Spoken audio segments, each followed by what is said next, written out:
Welcome to the Prevent the Preventable Podcast, where quite simply, we're on a mission to help you live longer by preventing health complications before they start. Every year, there are millions of cases of brain hemorrhage, but there really doesn't have to be. And at the NKMT Moss Trust, we're committed to ensuring that those that don't have to happen don't. In this podcast, you will learn more about brain hemorrhages, their causes, how to prevent them, and so much more. Expect honest, straightforward conversations that will give you the information you need to take back control of your own health and potentially prevent the preventable. Hello and welcome to today's episode of the Prevent the Preventable podcast.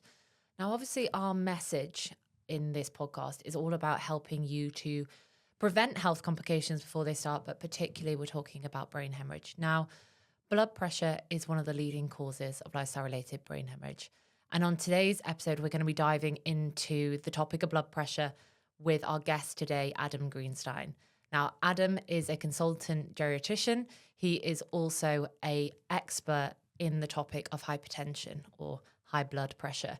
He's also a trustee of the NKMT Moss Trust and has been incredibly helpful in supporting us to deliver this campaign and understand more about the impact high blood pressure can have on brain hemorrhages and the very fact that if we can better check and therefore better manage our blood pressure, we could potentially prevent preventable brain hemorrhages from happening in the first place.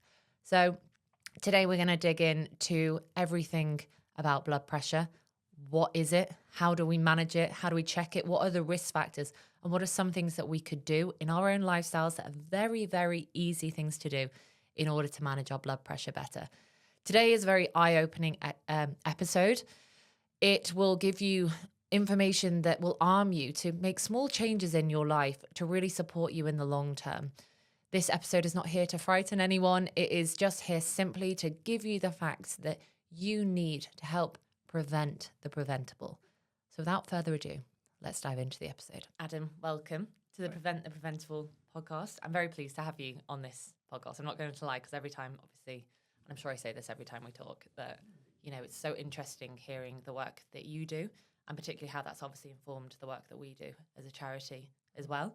And obviously I've explained in the introduction that you're a trustee of the NKMT Moss Trust, and I think it's really important to have that expertise available to us as well, and particularly with our, as I said, with our prevention campaign. So we're going to be talking all about that today.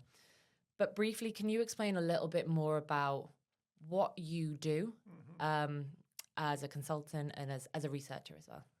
Okay, all right. Well, thanks, Fiona, for bringing me here. So I love working with the NKMT Moss Trust. We do have lots of interesting conversations.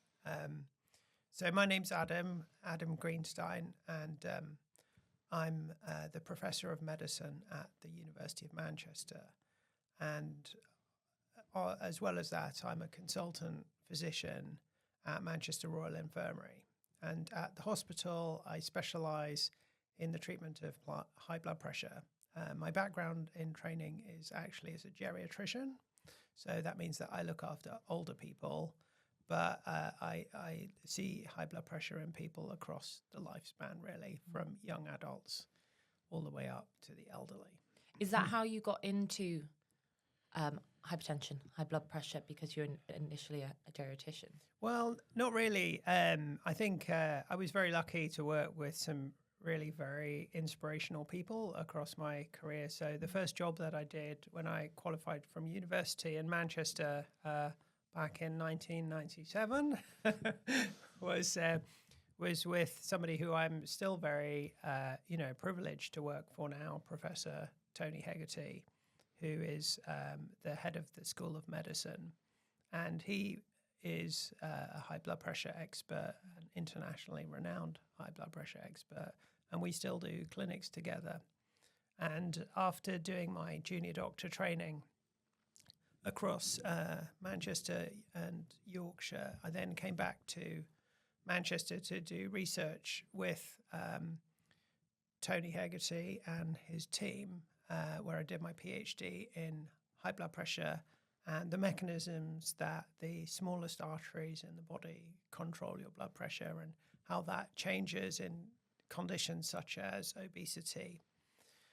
And ever since then, I've been really lucky in that I've been supported very strongly by the British Heart Foundation, who then paid for me to do periods of overseas training in some of the top units of the world, looking at how small arteries work. So I went to Vermont to work with probably one of the world's leading small artery physiologists called Mark Nelson, who again I'm still very friendly with, and who I work with very closely. And so I suppose the nice thing about working with high blood pressure is that it affects lots of different people.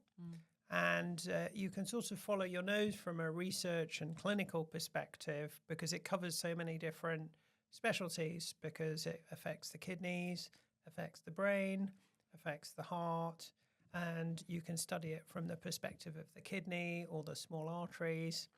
And so now I run a pretty large laboratory of clinician scientists like myself who are in training, and scientists as well. And we all do research, which is mostly based around how small arteries work and, to a large degree, how high blood pressure affects that.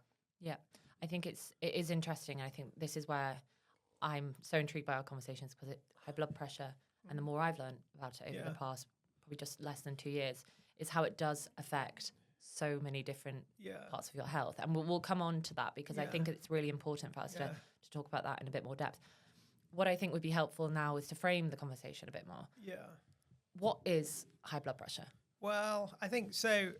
Until it may be easier for me to actually say what is blood pressure. Okay. So basically, our bodies work in a way in that we have blood which circulates across the body through arteries. It's pumped out by the heart, and then it goes through arteries which have a structure which is a bit like a tree, I suppose. So you've got the heart, which is the engine, and it pumps it out into the aorta, which is the largest artery, and that's a bit like the tree trunk. And then the arteries branch off into smaller and smaller different arteries until they plunge into the different organs of the body. And by distributing blood this way, the body fulfills two functions, which is to supply the organs with nutrients, but then to take away waste. And that would be your venous or your vein system, which then returns the blood to your heart. So the pressure in the arteries supplying the organs from the heart has to remain at a certain pressure in order to get the blood across the body. So you can think of this again, another metaphor might be your central heating system. You've got a boiler which then pumps water across the house, and you have pressure within the pipes.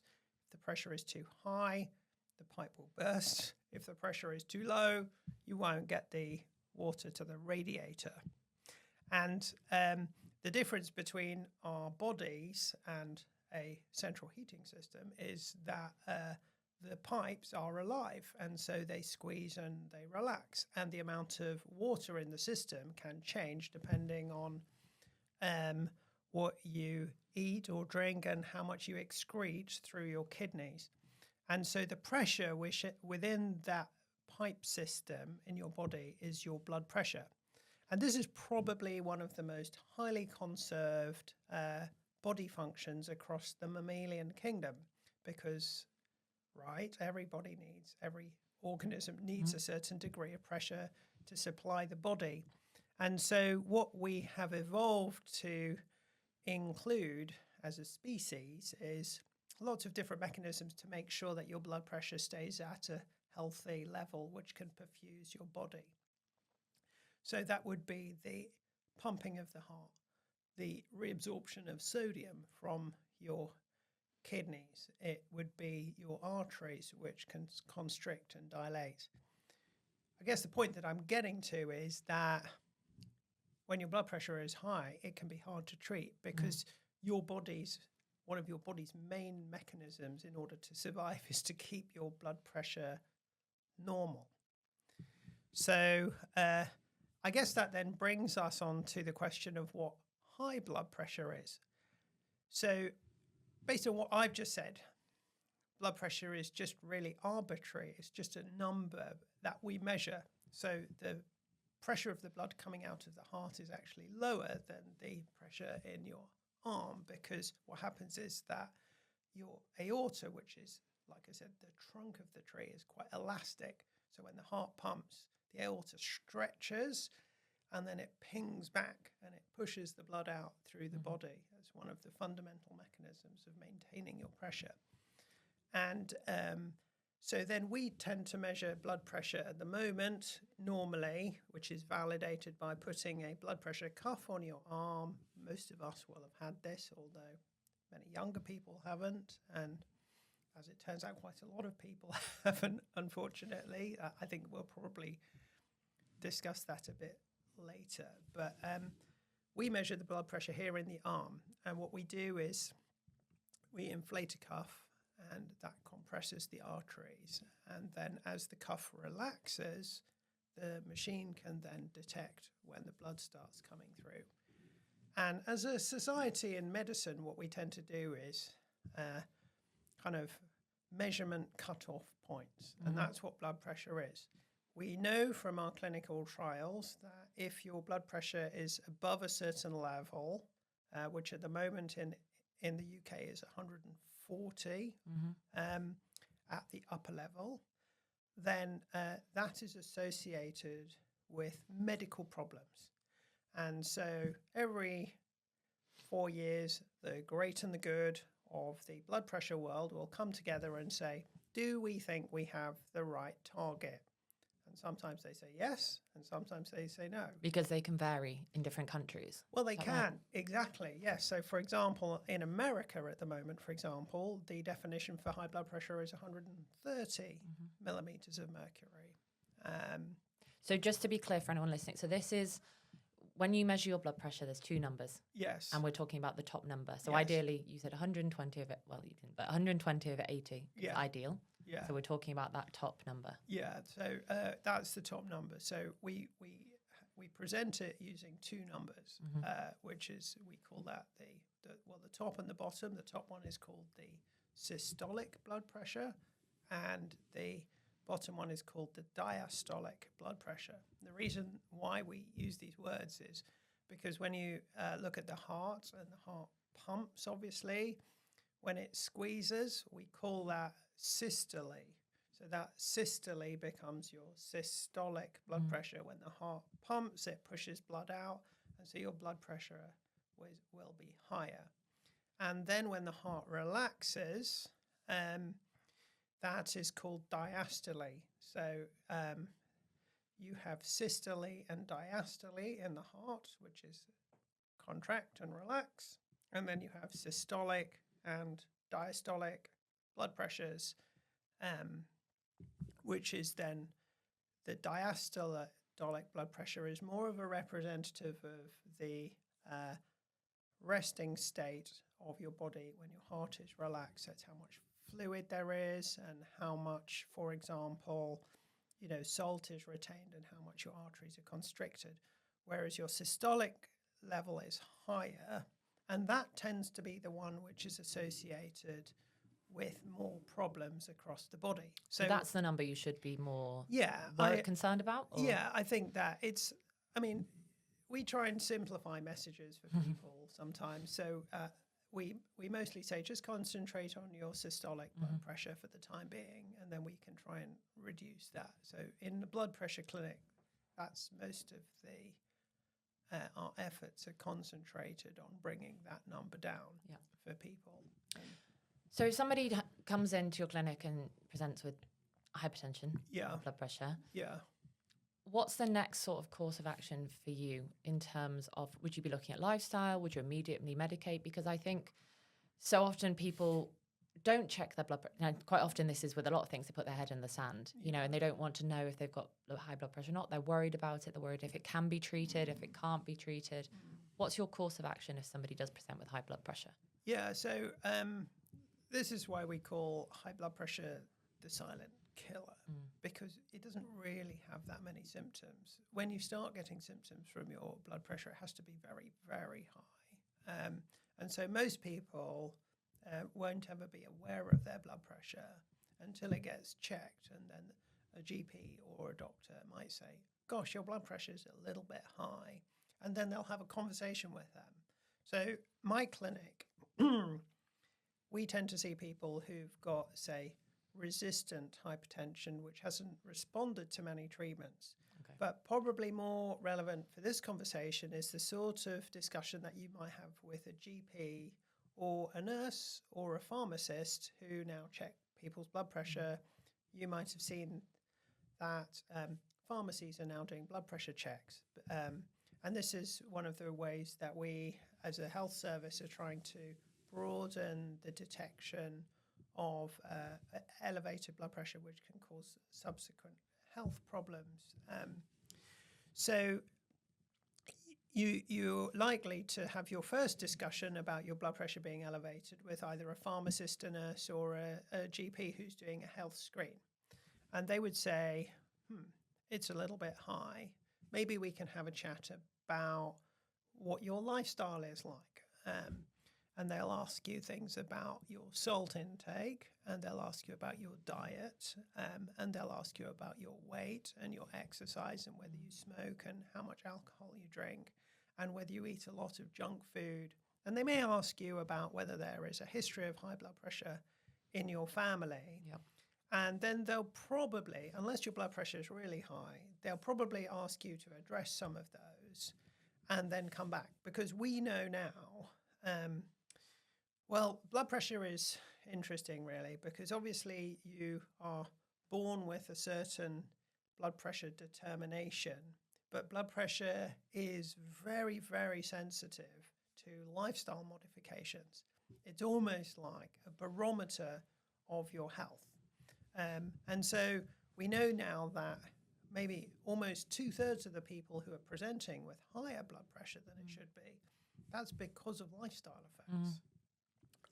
And do you think, has that gone up? I mean, that's kind of gone up in parallel with the change in, I suppose, the size of the population. Yep. So, for example, we've done quite a lot of work looking at obesity, and we know that children who leave primary school,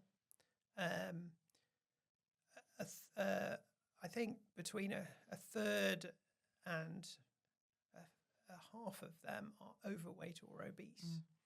And your weight in childhood can determine what your blood pressure is later on. And we know that almost 2/3 of people who are presenting with high blood pressure, I think I said this, is because of their weight. So as you put weight on, people don't just tend to put weight on for no reason. And the reason why they're doing this is because they may be eating a lot of junk food. And unfortunately, their junk food is full of strange additives, which will affect your blood pressure. And it's normally got very high salt and sugar content in. And so this increase in weight is normally associated with an increase in blood pressure and then an increase in the tendency to develop type 2 diabetes. And I think that when you hear public health messages from, the government or from doctors, public health doctors, they get very worried about this because people are storing up problems for later on, because things like weight, diabetes, and high blood pressure, they all cluster together as a set of conditions, which then give you problems later on in your life. And so you're looking at really a sort of a life course arc of health. Yeah. And of course, the problem is that it's just a lot more difficult to cook everything from scratch and go exercising. And it's the speed of life as well, isn't it, that people don't make the space. The stress as well. Exercise and work from home and exactly. Sitting in cars, etc. But that point you made around the children leaving primary school, a third to a half being overweight or obese. Yeah. Is that if they remain in that state of their weight and they're more likely to develop things like, high blood pressure and type 2 diabetes. Yeah.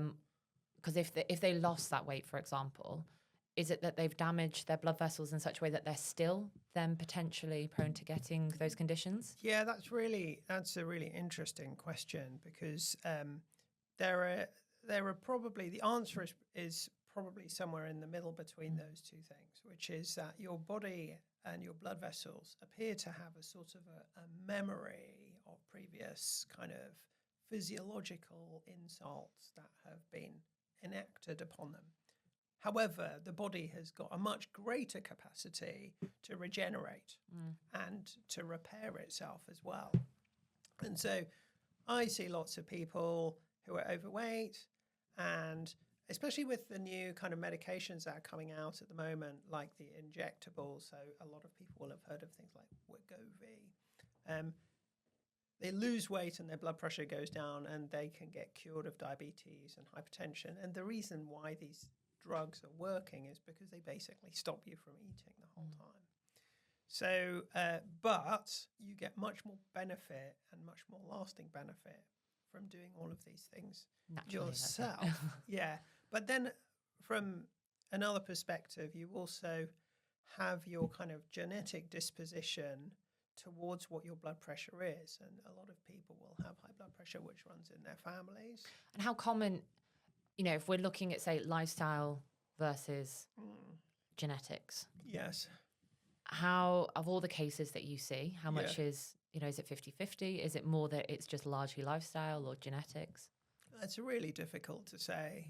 I mean, I think because how often do you see somebody who's just got a completely perfect lifestyle, and how often do you see somebody who, just has a terrible lifestyle but a really great family history? Yeah. So in essence, the people on one end of the spectrum you don't tend to see because they never present to you, because however much, I mean, we all know people, for example, who can eat what they want, but they never put weight on. And that's obviously some kind of genetic code that they have that lets them put weight, that lets them kind of do whatever they want.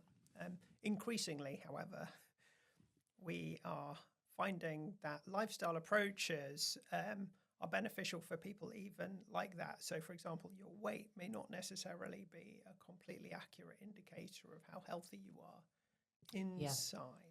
Yeah. So, yes. And so, that, is that the point, though, that I'm right in saying that you can be healthy, in quotation marks, and be healthy probably by definition, by doing exercise and eating well, but you could still have high blood pressure. Yeah, and that's right. And really the only way that you can find this out is by measuring it. Yeah. And that's the nice thing about high blood pressure, which is it's just a very simple measure. And it will tell you whether you need to do anything about it or whether you don't. And for everybody, the first step, unless you have dangerously high blood pressure, is to just go away for a few months and see if you can address that. And so, yes, you can spend a long time trying to work out whether, for example, what the degree of relationship that you have in your family with your weight and your blood pressure is, and how much it's related to your diet and your exercise. But ultimately, it's a lot simpler just to measure it and then, if necessary, get it treated or addressed. Yeah. Because then you can have that treatment and then continue with the lifestyle effects all at the same time. Yeah. And the problem with high blood pressure is that you store up problems for a long time later on in your life. I guess that kind of brings us to the work that we've been doing with Natalie Kate Moss as well.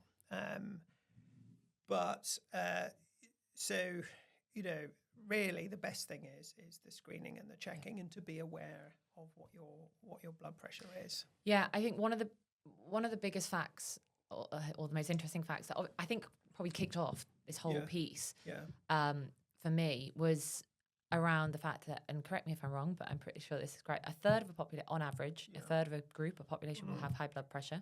50% of those people are undiagnosed. Yeah. And when we know that, high blood pressure is one of the leading causes of brain hemorrhages, but high blood pressure also accounts for, I think I'm right in saying, 10 million deaths every year, something around that number, whether it's associated with brain hemorrhage or other sort of health complications. Yeah, probably more. Yeah, and that's a huge number of people, Yeah. you know, and, you know, some countries have that sort of population. And to your point there, it is a very simple test, It's very you know, simple. and you check it. If it is a bit high, okay, we just have I just have a little think about, you know, do I need to tweak anything in my lifestyle? Or do I need to go and see my GP? It's better to do that rather than let it sit and get worse potentially. And then, you know, because once those things happen, and unfortunately, obviously with brain hemorrhages, it is one of those conditions that once it's happened, there's no turning back. Sometimes with other conditions, I feel, you know, you go through diagnosis periods and you can manage it, etc. And that's what, you know, the message with this podcast, but also this prevention campaign that we're doing is to try and find this really simple solution for a lot of people. You know, sometimes obviously you'll be able to explain this better than anyone, that sometimes it's not a simple solution. Some, you know, do have resistant hypertension, as you mentioned before. But for a lot of people, it is a tweak in their lifestyle. And I think, you know, to your points before that, you know, there's a lot of us who are walking less because we just jump in the car and then we go into the office and we sit still and we sit at a desk all day. Or, you know, we're not exercising as much. We're getting processed food, and those things add up. So having conversations like this to give people the information to go, you know, this is very important, and we should be checking it regardless of age as well. So to that point about age, so younger people can get high blood pressure as well, because I think so often one of the biggest narratives, maybe misconceptions around blood pressure, is that it's an older person's problem, and that's something we try and debunk as well a little bit in our work that we're doing. A huge thank you to Hugh James Solicitors for sponsoring this first series of the Prevent the Preventable podcast. Now, having your life torn apart by a brain hemorrhage is one thing, but learning that it could have been prevented and it was due to a mistake in your medical treatment is truly devastating. And whilst nothing can change what has happened, Hugh James's clinical negligence team can support those who have suffered a brain injury or bereavement due to a mistake in their treatment. To find out more about how and if they can support you, head to our show notes now. Yeah, no, that's right. I mean, there's no doubt if you look at, so blood pressure across the age range is far more common in the elderly. And that's just because really as we get older, our arteries get a lot stiffer and your kidney function tends to decline a little bit. So that all contributes to the higher blood pressure. So if you looked at, like you said, between a quarter and a third of the population has high blood pressure. And of course, as we change the boundaries and cutoff points of what we perceive a high blood pressure is, i.e., is it dangerous and does it lead to damage to the brain and the heart, that target tends to come down rather than going up, you see. I suppose when I started, 30, 40 years ago, it might have been 150 or 160. Now it's 140. Wow, it's a big difference, isn't it? Now in America, it's 130. So people will be having those conversations, which is very strange, really, for me, I suppose, which is that you could go to a doctor in America with a blood pressure of 135 and they'll say, you have dangerously high blood pressure. You need to do something about it. Whereas you can come over to a doctor in England and they'll say, your blood pressure is fine. It's perfectly safe. And so,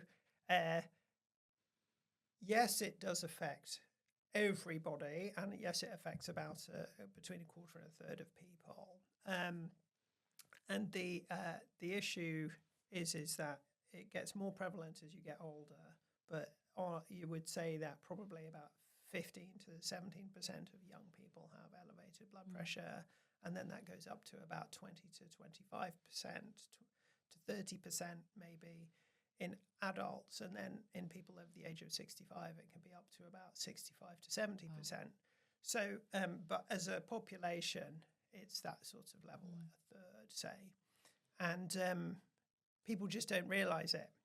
And I think this is where the sort of crux of the matter is, really, because if you get arthritis, for example, you're in pain. And as soon as you get it, your joints will hurt. So you've got this really big motivation to get it treated because then you can go back to being how you were.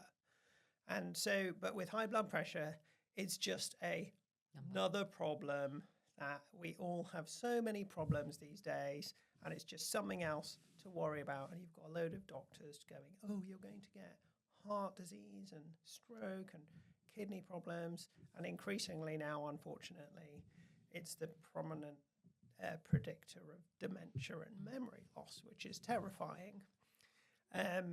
So, yes, that kind of, I suppose when I speak to patients, and I think most GPs do, they're so busy now, GPs and other doctors, is that they just give the information to the patients and they say, look, here you are. Here's your blood pressure. You really got to try and do something about it. If it doesn't work, I'll give you some medications. But it then becomes more of a personal responsibility. And I think, it can just become something that people think about in terms of their health. I think people are so aware of their health now with the different types of wearables. It will tell you what your oxygen levels are.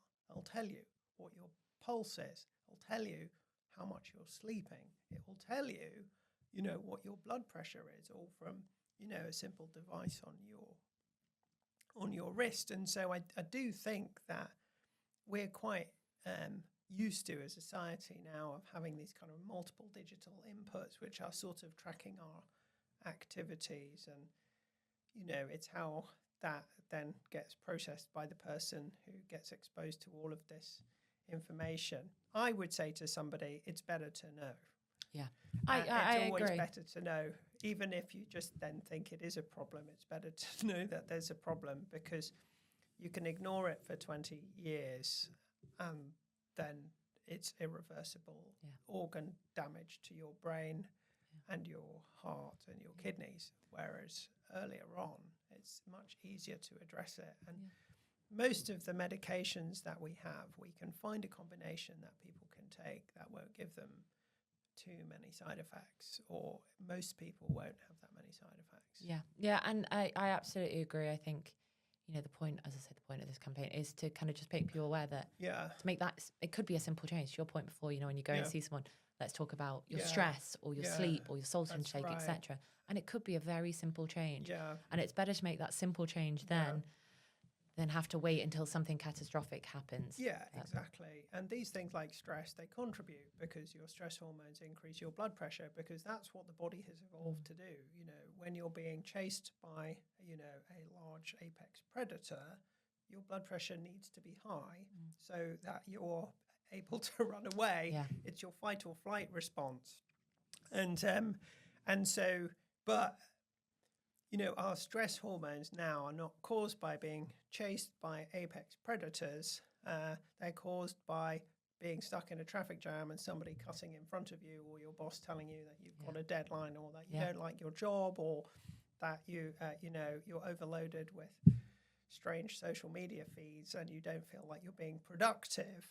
And so, but our bodies haven't changed that much. And so people's blood pressure can be influenced by their environment. And really the message is that, thinking about your blood pressure and thinking about your lifestyle, these are positive effects on your life. These are things that you can do that will make you happier and healthier. And I think everybody, it's very unusual that you meet people who exercise and say, oh, this exercise is making me miserable. Most people say, oh, this, I'm very happy after I go to the gym, or I go for a run, or I go swimming. And they'll say, oh, I've changed my diet and I feel a load better. And then they might say, oh, I'm really concentrating on sleeping properly and I feel a lot better. And all of these things tend to happen in conjunction, and your blood pressure is a bit like a barometer of that. So people tend to think, oh, I'm going to find this out and then everything's awful. Yeah. But people are very health conscious now. And we know things that, like you were saying, stress and sleep are all kind of intricately tied in with control of your body's health, especially sleep, which controls brain health, and then signals from your brain control your blood pressure. Yeah, absolutely. A huge thank you to Colony Coworking for supporting us with this first series of the Prevent the Preventable podcast, and for providing us with this beautiful studio too. Now, at the Natalie Kate Moss Trust, we are a small team working remotely, but on a mission to make a big difference. But finding the balance between flexible working and working in inspiring spaces surrounded by inspiring people can be a hard balance to strike sometimes. Colony is an expanding network of co-working spaces in Manchester, a place for entrepreneurs, creatives, freelancers, startups, and established businesses. A place where everyone comes together, where ideas pollinate and businesses flourish. And Colony is helping NKMT do just that by supporting us with this podcast, by helping us reach more people with this vital message, and ultimately helping us to prevent the preventable. To find out more about how Colony can help your business grow, head to the show notes now.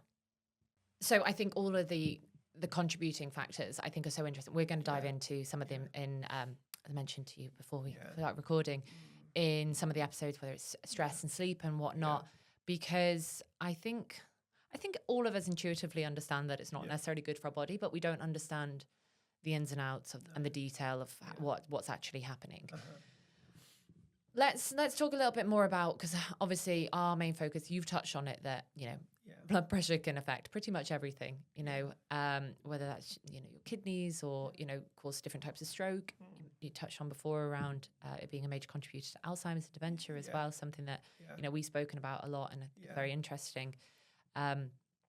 What about brain hemorrhages? Obviously that's the core of what we do. How does having high blood pressure actually cause a brain hemorrhage? Yeah, so I mean, if you think about brain hemorrhage and the one that, the sort of classical intracerebral brain hemorrhage that comes out of nowhere, that tends to have a sort of a genetic factor, because the majority of those are caused by a weakening in the arterial wall, the artery wall, so, the branches of the tree, particularly in the brain. And then at a junctional point, there's almost like a ballooning of the artery where it's weakened, and we don't know why this happens. We do know that there are genetic causes of blood vessel damage which cause weakening of the arteries, and there's a whole different spectrum of these conditions. But unfortunately, you can't screen for them as a population. But when you think about this from an engineering perspective, if you've got a weakening of the wall of the artery, which is kind of slowly ballooning out into this balloon that we call an aneurysm, what you really don't want is to put pressure within that balloon, because it will burst. And so blood pressure is the principal reversible determinant or reversible association that is linked with brain hemorrhage, because the pressure in the system is too high. And we do see people who will have brain hemorrhages potentially without aneurysms because their blood pressure is consistently high, and they'll get vascular damage as well. And the reason why brain hemorrhage is so prevalent there's so much more awareness around brain hemorrhage rather than, say, liver hemorrhage or spleen hemorrhage or muscle hemorrhage, is because the impact of it is so great. Because when you think about your brain, the brain is really the only organ in the body which is encased in a very solid structure. So there's no room to expand. If you expand the volume in your skull, everything in there is going to get damaged. And you've got multiple different regulatory mechanisms which you have in order to make sure that the pressure inside your brain and your skull remains remarkably constant, even though your blood pressure. So, for example, if I went for a run and I came back, my blood pressure would be much, much higher. My blood pressure could go up, and my blood pressure at the moment, so I know my blood pressure is 125 systolic, so that's the upper reading. So I can do something and I can increase my blood pressure up to about 170, 180. The brain blood flow and the pressure inside my brain will stay the same because of the way that our arteries work by sensing pressure and protecting the brain. Okay. However, there are fluctuations within the arterial system themselves. And so if you have a chronically elevated blood pressure, you can rupture those arteries over time. So So for clarity, I guess, for people listening, and I think I get this question a lot when I speak to people. Our blood pressure can fluctuate. You know, it's not consistent. Whatever the reading is, it's not consistently that level. Yeah. And it can go up and down. And we could have a reading that is really high, but in a way, if we just took that one reading and, you know, whether it's due to white coat syndrome or whatnot, or we've done some exercise, that it's important to check it again because it potentially could come down. But when we do have high blood pressure, and our body needs to have high blood pressure, to your point before about the lions and whatnot, that our brain is still protected. It's when there's consistently high blood pressure. Yeah, and I think so that's a really good point to raise for anybody who's thinking about measuring their blood pressure. It's key to measure it properly. So you must measure it when you're in a rested state, in a calm environment. You should have avoided, you know, recent exposure to things like caffeine, or, you know, you wouldn't want to do it after, you know, if you're hungover, for example. And then you measure it a couple of times with a minute in between. And it's good to measure it in both arms because it can vary between. And then you take the highest of the arms that you take it from. And then normally what will happen is that by the third reading, the blood pressure will have settled to a level, and that will be your accurate home blood pressure reading. And why is that? Because I know that, and I've seen it with people. Yeah. Why is it that you take one and it's high, and then you take a couple more? It's probably just what we would call an alert response. Okay. Because especially at the beginning, you're thinking, oh no, I hope it's not going to be It's like getting exam results. Yeah. And then it's going to, the opposite with exam results. Yeah, I know you want them to be high. You want it to be higher. So, but then I think with blood pressure, then it does drop, and then you take the third one of those, and that's what we tend to do in clinic as well. That we're aware that people's blood pressure will go up. So at home, because it's at home, you're looking for a blood pressure of less than 135, whereas in clinic in the UK, we're looking for a blood pressure of less than 140. Oh, that's interesting, because you think that people be calmer at home. Well, they are. Yeah. So, and if your GP might organise for you to have a 24-hour blood pressure recording, and those recordings, we diagnose blood pressure. And in fact, most GPs now, the diagnostic criteria for giving you a diagnosis of blood pressure, saying you have hypertension, is based mostly on validating the GP's readings by doing a 24-hour blood pressure recording. Yeah. So they'll organise for you to have a machine fitted to your arm, which is a blood pressure machine, and that blood pressure machine will inflate and deflate, every half an hour, and you'll be carrying like a box and a necklace around your neck, and it will, or on your belt, and it will record what the blood pressure is, and then at that point the doctor will have a measure of your blood pressure over the 24 hours, and if the average level is above a certain level, then that's the diagnosis for hypertension, which is good, really. So it's is that in a very sort of severe case? No, that's quite common. That's how you diagnose blood pressure now. So if you go to your GP, it would be very unusual unless your blood pressure was significantly high. Yeah. And then even then they would probably say, well, it might be white coat hypertension. Which white coat, as in we don't wear white coats anymore, but we still call it, because doctors used to wander around in white coats, but we don't. So, but you can't call it blue jumper hypertension. You'd be changing the green scrubs hypertension. Yeah. But it's so we call it white coat hypertension because white coat hypertension means that your blood pressure is actually normal. But when you go to the doctor, it gets very high. Yeah. And we don't treat that because we know that your blood pressure is normal at home. And similarly, there's something called masked hypertension, which is quite scary, really, because it means that when you go to the GP or doctor, your blood pressure is normal, but then it can be high at home. And the only way you can do that is by doing 24-hour blood pressure recordings. And when you do those, you can see that people have a normal pattern in that it's higher during the day and then lower at night when you sleep. Yeah. So that's how we diagnose it. So obviously, as you mentioned, if somebody does have some damage in the brain, already, Yeah. or whether that's an entanglement of vessels or an aneurysm, Yeah. like you said, Yeah. the pressure going in there is key because it potentially could cause those things to burst. To my understanding, you could have an aneurysm your whole life and it never have a bleed or or cause a problem. That's right. So the only thing that you can do, I mean, most of the population, of course, will not, but the best thing you can do is keep your blood pressure normal because it has so many other benefits as well. I mean, yes. So the brain hemorrhage is this kind of catastrophic, instantaneous event that kills most of the people that it affects. Yep.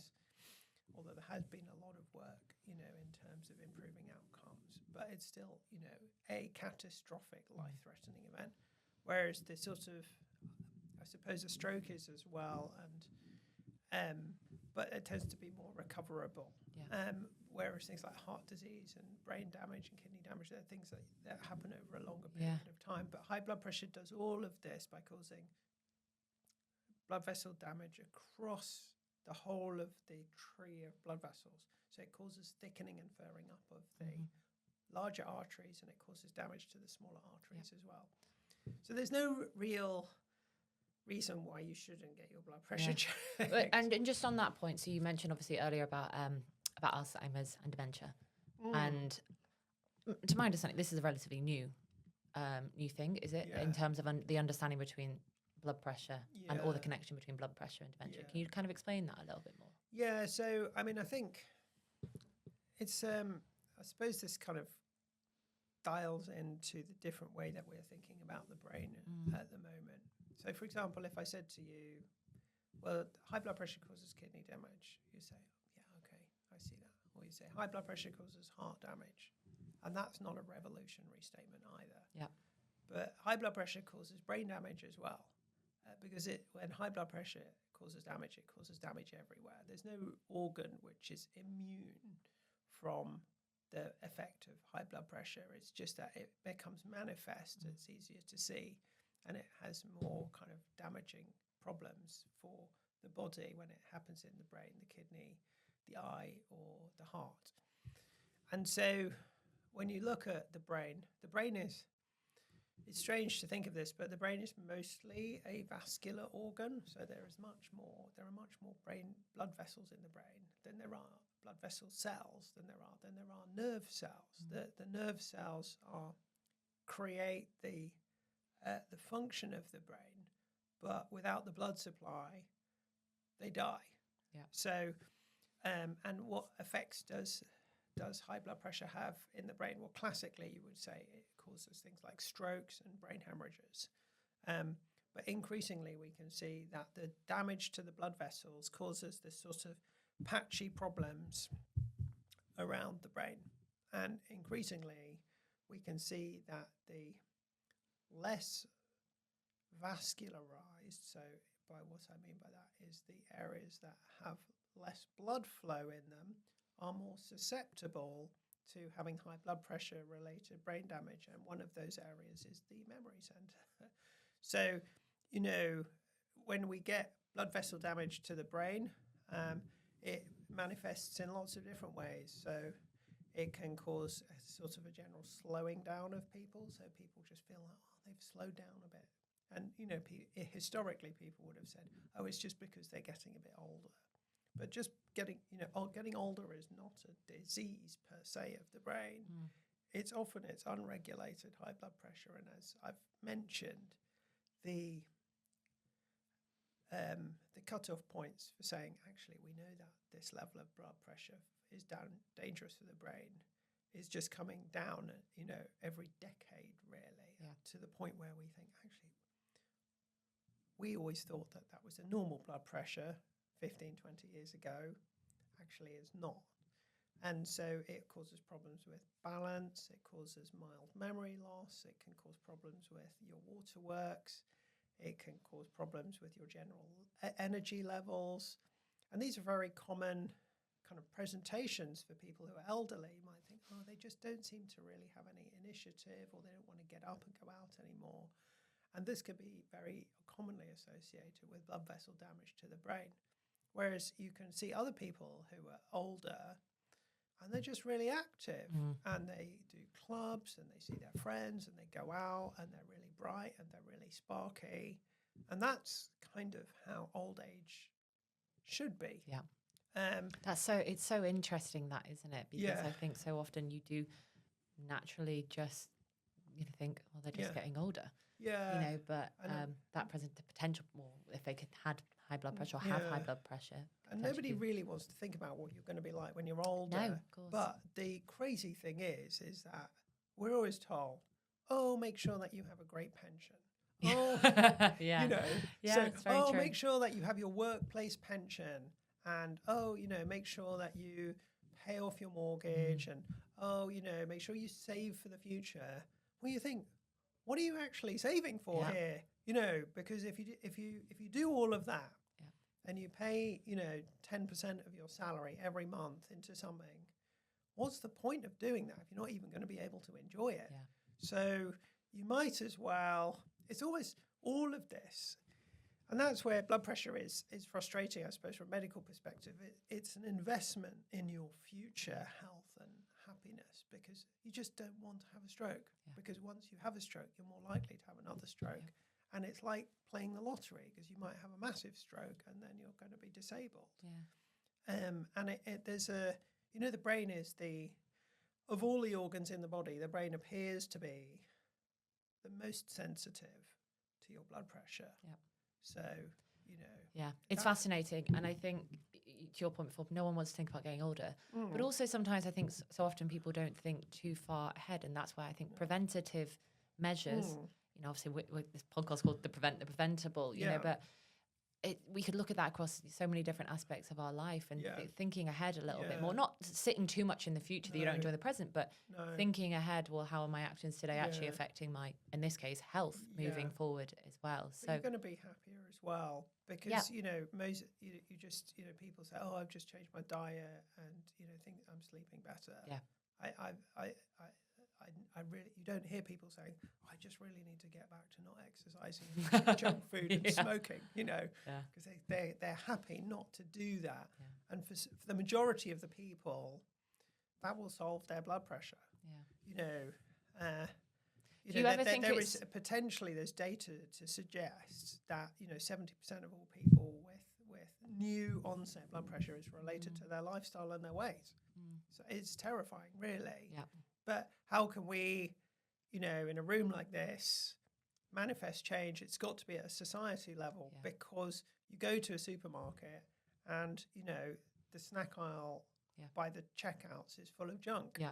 And that's where, because they know that the children with the parents are just going to be chucking stuff into the trolley while the parents are putting stuff through the till. Yeah, I think there's a plethora of problems and things that need to be addressed. And I think there's around lifestyle, of course, but also just around education. Yeah. I don't think enough people do understand the impacts of blood pressure and what it is, why is it affecting lifestyle, how our lifestyle affects it.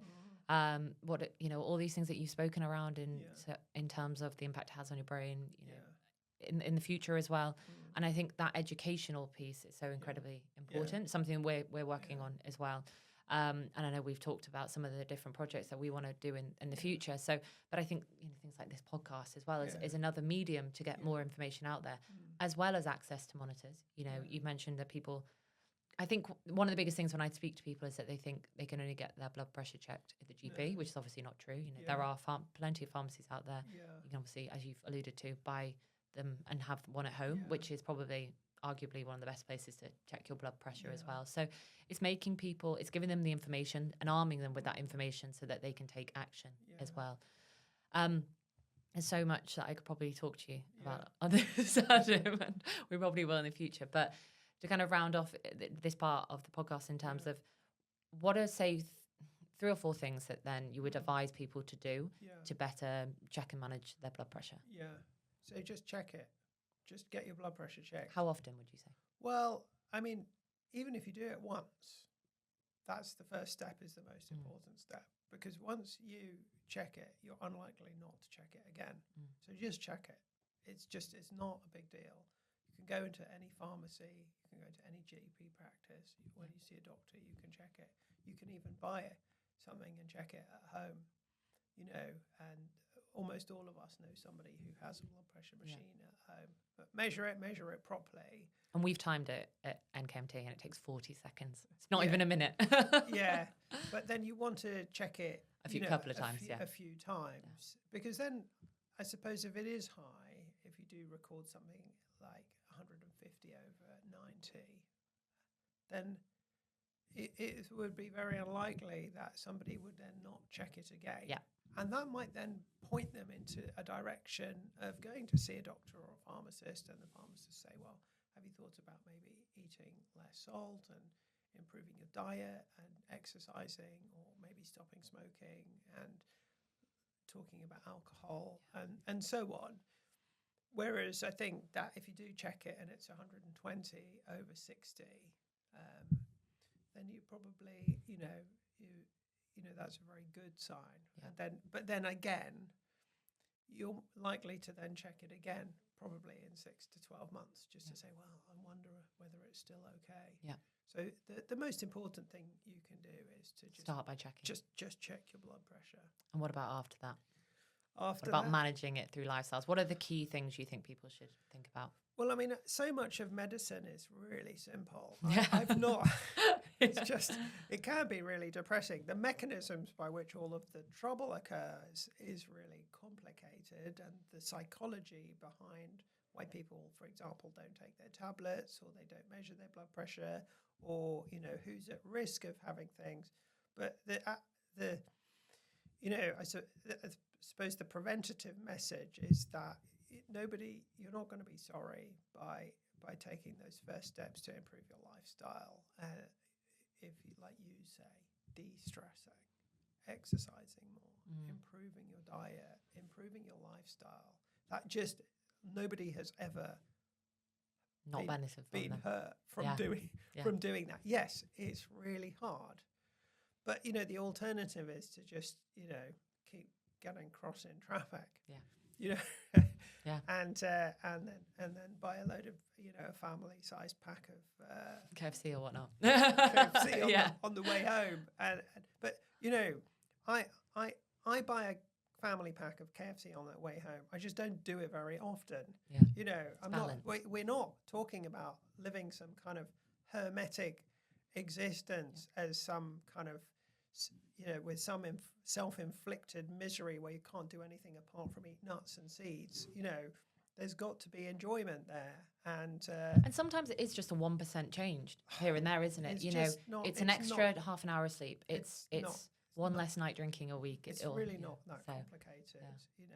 And you know, doctors like to go out and enjoy themselves just as much as everybody else. Yeah, no, absolutely. Adam, thank you so much. We are actually closing up the each episode with 3 questions, 3 quick fire questions. Oh, no. And so the first one is, don't worry, there's no pressure. The first one is, what is one non-negotiable for you in your routine for your health and your life that you know supporting your health? My health. Yeah. Cold water swimming. Oh, do you? Yeah. Like what, every week or how often do you do that? I dug out a pond in my garden.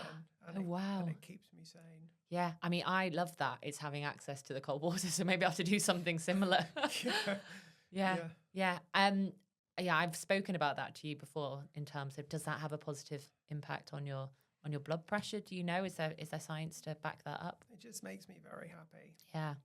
That's what I know. No, I agree. I'm a big fan of cold water swimming, as hard as it can be to get in sometimes. Interesting. Yeah. If you could get more people to understand one thing, what would it be? I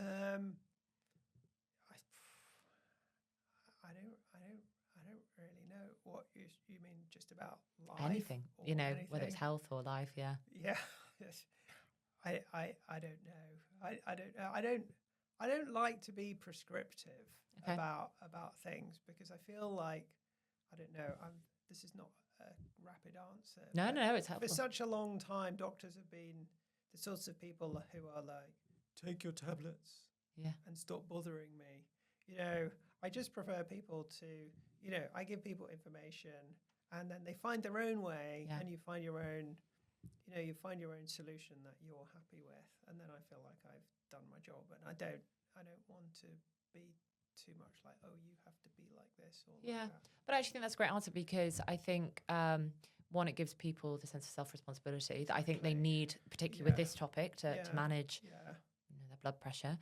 And also it kind of acknowledges that everybody is different, and, that they have a different physiology, a different lifestyle. There's so many different variables across everybody's life. And to be very like, this is the one thing that everyone should know I agree with that, in the sense of it is very prescriptive. I think you just have to be happy, really, with what you're doing, and then you'll be able to continue doing it. Yeah, absolutely. So the final one is, do you have a motto for life? And if so, what is it? I don't know. I think you do on our website, and I can't remember what it is. I can't remember. I think, every time I think, oh, I should have a motto, then I read something else. And I think, oh, that's a better motto. So the one that I'm currently stuck on is this. I read it the other day. It said, if I am not for me, who am I? If I am not for others, then what am I for? And if not now, when? Yeah. And I thought that was really nice. So I think that's about 2,000 years old, but it still seems to have quite a lot of relevance. Yeah. No, I love that. That's great.